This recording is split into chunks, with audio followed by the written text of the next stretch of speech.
Il y a quelque temps, la Convention citoyenne pour le climat, réunissant 150 Français triés sur le volet, proposait 149 mesures au président de la République, dont l'objectif était de réduire les émissions de gaz à effet de serre de 40% d'ici 20 ans.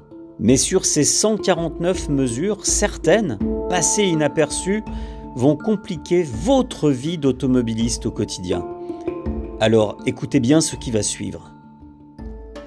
Dernièrement, nous avons entendu parler de l'abaissement de la limitation de vitesse sur autoroute à 110 km/h, proposition formulée par cette convention citoyenne, mais qui pour le moment est reportée selon les propos d'Emmanuel Macron.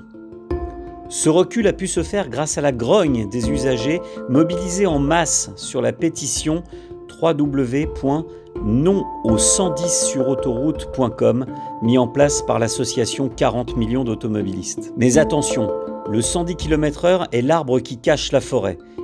Car si le gouvernement a renoncé à une baisse de la limitation de vitesse sur les autoroutes, le président de la République a validé bon nombre de mesures proposées par la Convention pour le climat, destinées à compliquer davantage vos déplacements en voiture au quotidien.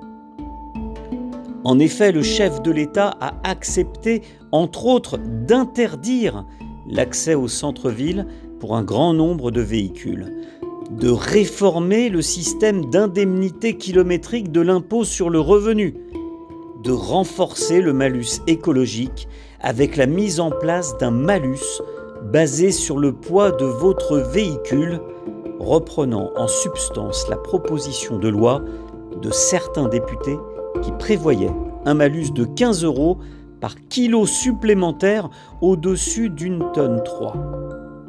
Cette mesure viendrait s'ajouter au malus écologique selon les émissions de CO2, des mesures qui vont de nouveau affecter votre mobilité et votre porte-monnaie. D'ici quelques semaines, ces propositions feront l'objet d'un projet de loi débattu à l'Assemblée nationale et au Sénat. Si vous ne souhaitez pas que ces mesures soient passées sous silence, partagez cette vidéo en masse afin de dénoncer ces projets liberticides.